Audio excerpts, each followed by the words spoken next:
Hey YouTube, Puff and Snuff here. Ian, checking in as always from beautiful Northeast Ohio. Hey, I know the title of this video says a snuff review and a channel update, but I'm going to kind of tackle those out of order and do the channel update first, just to respond to a few messages I've had. Yes, I'm fine. Yes, all is well. I am here. I know I haven't uploaded in a while. And that's just kind of a seasonal thing. Um, in the summer, I typically don't break out the pipes all that often, and kind of prefer a cigar outdoors in the summer. And while I know what I like and don't like in a cigar, I don't really feel all that competent to really review them or talk about them too much. And then in the smokeless world, I have some seasonal allergies that kind of gum me up a little bit. And while I do still use snuff a bit, I can't really enjoy them as much as I enjoy them when the sinuses are clearer in the fall and winter. So a lot of the smokeless kind of becomes the snus. Right now, I'm working on just the original General snus, um, bergamot tobacco. Not bad, serviceable. So that's really why I've been gone. It's really just kind of a seasonal thing, but the weather is turning. It is a gray, rainy day. Temperatures are starting to cool. I love this time of year. First of all, just from a weather point of view, I'm a lot more comfortable in the 40s, 50s, 60s than I am the 80s and 90s. Um, Number two, uh, sports. I love sports this time of year. Obviously, I'm a huge baseball fan, a huge Chicago Cubs fan. It's been a very good year for them. College football is kind of catching into full stride now. But most relevant to this channel, this is when we start tackling more snuffs, more time spent with a pipe. So I anticipate being around here a lot more frequently here in the coming months. Final note on that, this is probably the very last time you will see me with these suckers. So get used to this picture of beauty.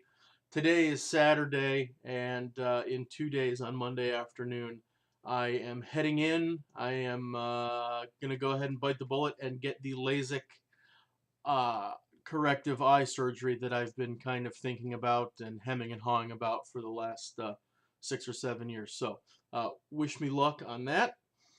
So, enough of all that crap. Let's move on to the snuff review, which is probably why you're here.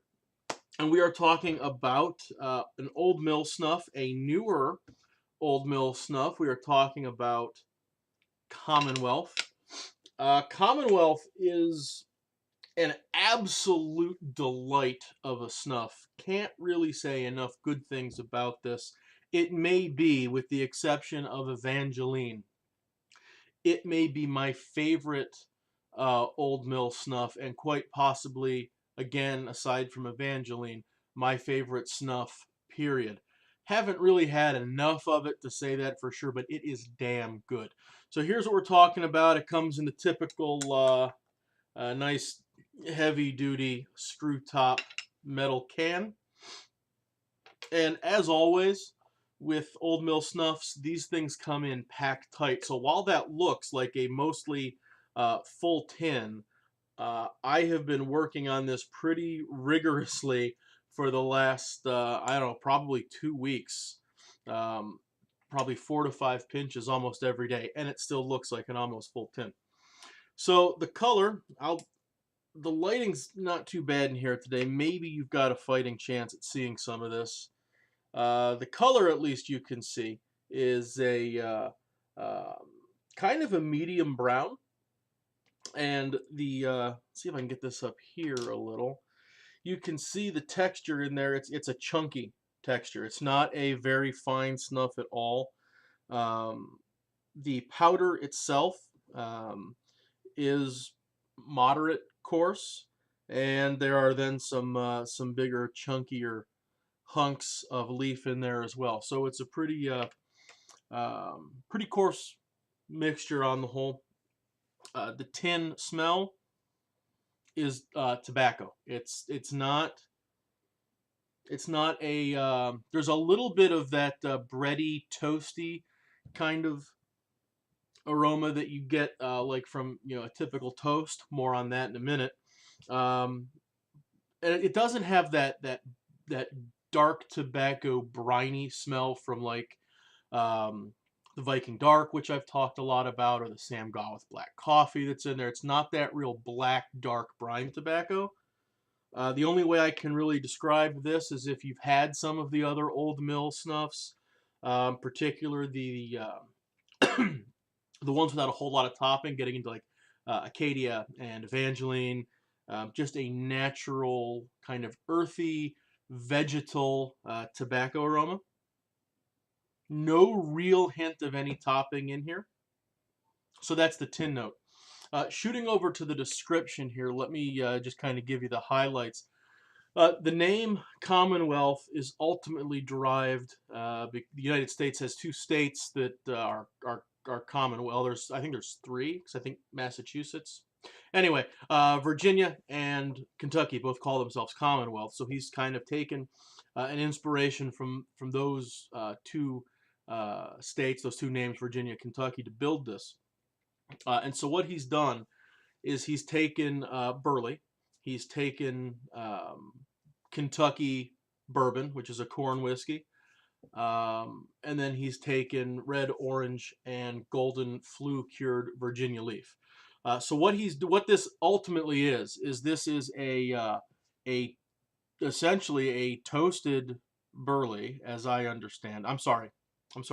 This is a toasted Virginia that is incorporated with the burleys, the Green River and the Dark Air cured burley, with the Kentucky bourbon and with some of the Amish butter that appears in a number of his blends. So there aren't a lot of components in here, but it is a pretty complicated blend.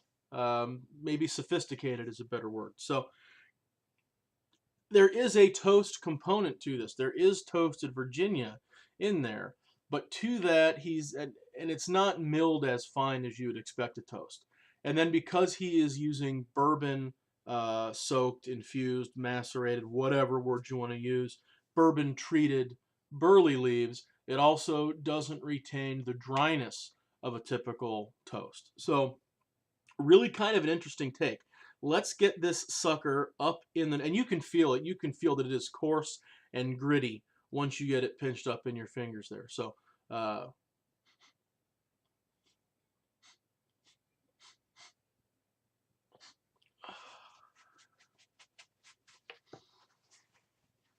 there is a little bit of a burn, maybe more than a little bit. I wouldn't say it's pronounced, but it's there.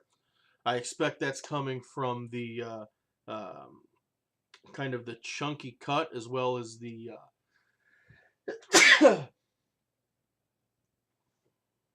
okay, as well as the bourbon that's in there.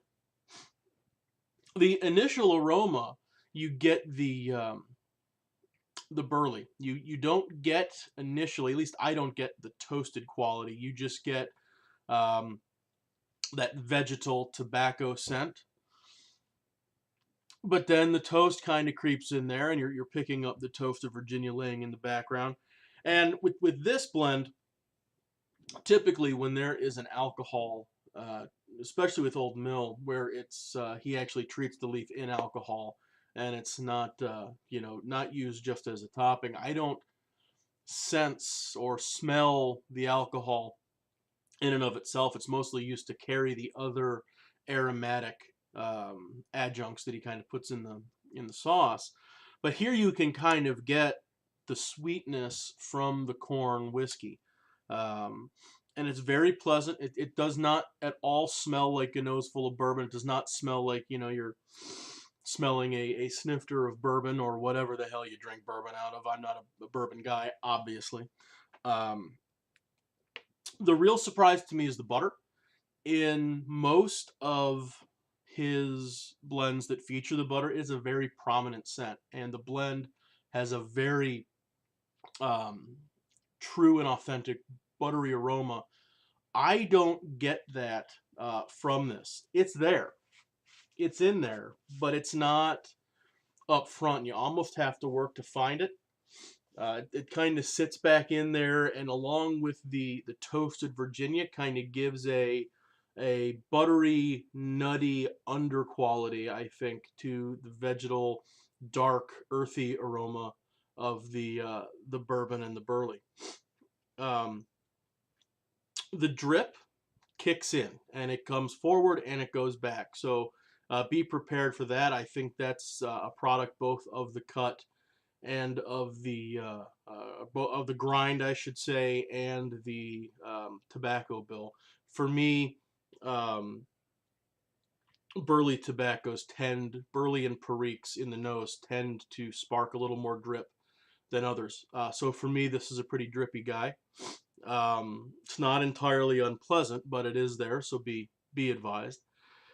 I think as this sits in there and the scent of the tobacco and bourbon fades, that's when the butter starts to come out, and kind of in the after scent, I'll be walking around 15-20 minutes from now and I'll kind of catch a whiff of butter and I'll be like, ah, there it is. What makes this interesting? And I was talking to Chef Daniel Richard about this via email.